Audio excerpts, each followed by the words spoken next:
Alors, comment investir efficacement selon votre âge? C'est exactement ce dont nous allons parler aujourd'hui.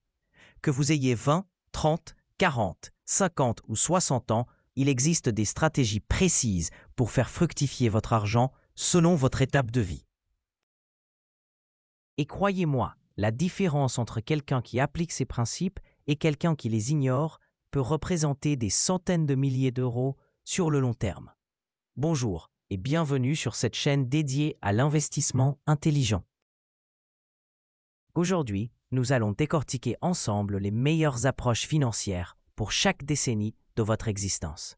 Parce que franchement, investir de la même manière à 20 ans et à 60 ans, c'est comme porter le même manteau en été et en hiver. Ça n'a tout simplement aucun sens. Dans cette analyse complète, nous découvrirons les montants idéaux à épargner à chaque âge, les véhicules d'investissement les plus adaptés et surtout les erreurs fatales à éviter absolument. Mais avant de plonger dans les détails, laissez-moi vous expliquer pourquoi cette approche par tranche d'âge est si cruciale. Vos priorités financières évoluent radicalement avec le temps. À 20 ans, vous disposez de votre atout le plus précieux. 4 décennies devant vous. À 50 ans, vous devez commencer à sécuriser vos acquis tout en continuant de faire croître votre patrimoine. Cette différence fondamentale change complètement la donne.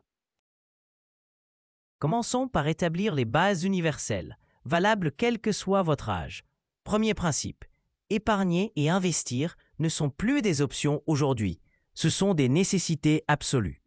L'inflation grignote votre pouvoir d'achat, les systèmes de retraite montrent leurs limites et les taux d'intérêt des livrets traditionnels ne couvrent même plus l'érosion monétaire.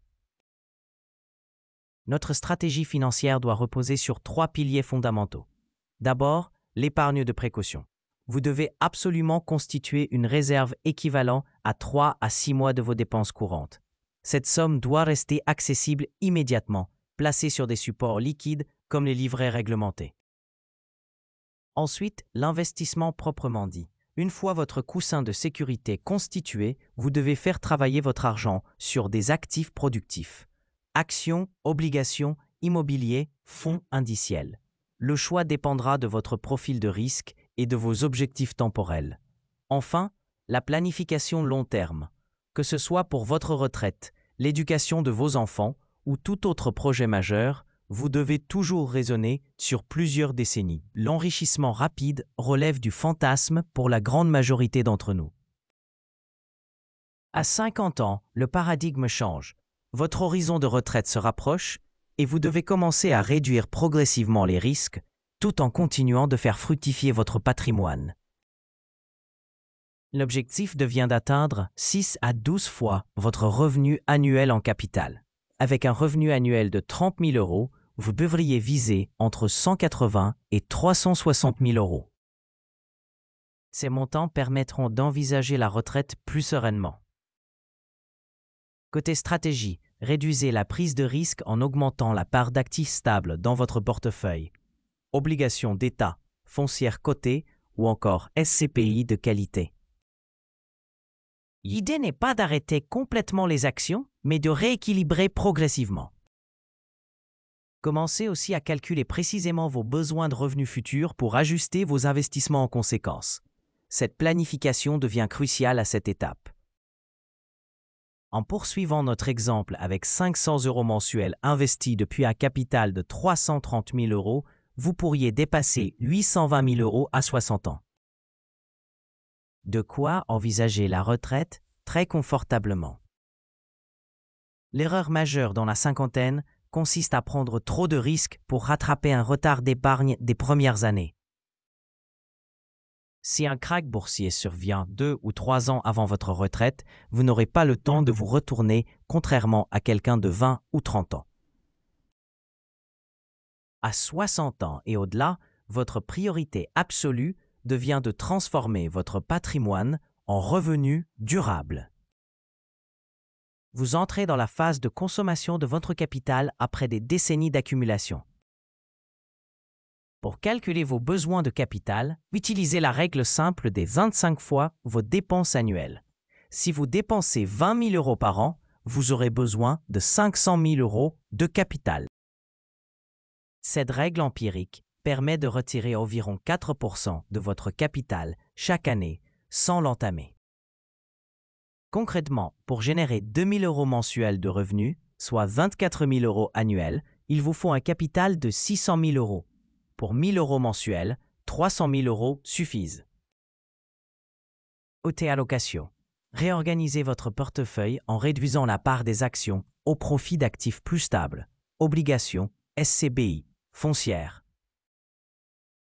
Si vous devez puiser dans votre capital boursier, adoptez une stratégie flexible en diminuant vos retraits lors des mauvaises années de marché. Les études démontrent qu'en ne prélevant pas plus de 3 à 4% de votre capital annuellement, vous pouvez maintenir votre patrimoine indéfiniment grâce à la croissance long terme des marchés financiers. Maintenant, identifions les erreurs classiques qui sabotent tant de parcours financiers. Première erreur, procrastiner. Chaque année de retard coûte énormément cher à cause du mécanisme des intérêts compose. Deuxième erreur, tout placer sur des livrets. Ces produits vous font perdre de l'argent en termes de pouvoir d'achat. Troisième erreur, négliger la diversification. Concentrer tous vos œufs dans le même panier expose à des risques considérables. La règle d'or reste simple. Commencez petit, mais commencez immédiatement. Même 50 euros par mois peuvent transformer votre situation financière sur le long terme grâce à la magie des intérêts composés. Passons maintenant aux stratégies spécifiques par tranche d'âge. À 20 ans, vous possédez l'atout ultime, le temps, peu importe si vos revenus sont modestes ou si vous débutez votre carrière. Votre horizon d'investissement de 40 ans vous permet de prendre des risques calculés que les générations plus âgées ne peuvent pas se permettre. Votre mission principale consiste à développer de bonnes habitudes financières et à démarrer vos investissements le plus tôt possible. Les actions et les fonds indiciels représentent vos meilleurs alliés. Même de petites sommes investies régulièrement peuvent générer des montants impressionnants grâce aux intérêts compose. Concrètement, ouvrez un plan d'épargne en actions. Ce dispositif fiscal avantageux vous permet d'investir en bourse tout en bénéficiant d'une exonération d'impôts après 5 ans de détention. Privilégiez une stratégie passive basée sur des fonds indiciels diversifiés. Ces produits vous donnent accès à des centaines d'entreprises mondiales avec des frais de gestion très faibles. Prenons un exemple concret. Si vous épargnez 200 euros par mois avec un rendement annuel moyen de 8%, vous disposerez de plus de 36 000 euros à 30 ans, simplement en automatisant vos versements mensuels. L'erreur fatale à cet âge serait de repousser le moment de commencer sous prétexte que vos moyens sont limités. À 30 ans, vous entrez dans une nouvelle phase.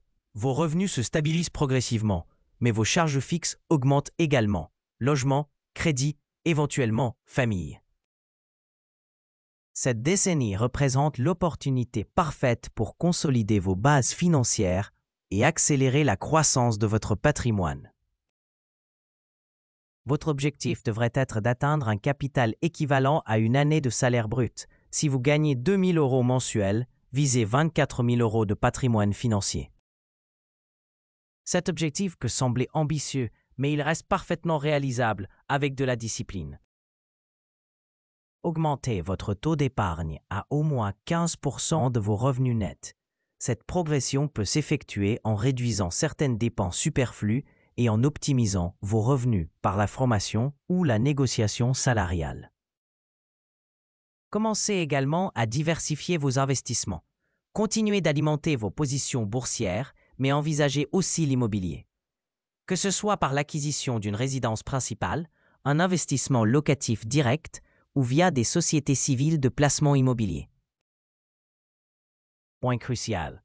Lorsque vos revenus augmentent, augmentez proportionnellement votre épargne plutôt que votre niveau de vie. Si votre salaire passe de 2 000 à 3 000 euros, consacrez au moins la moitié de cette progression à vos investissements. Reprenons notre exemple chiffré.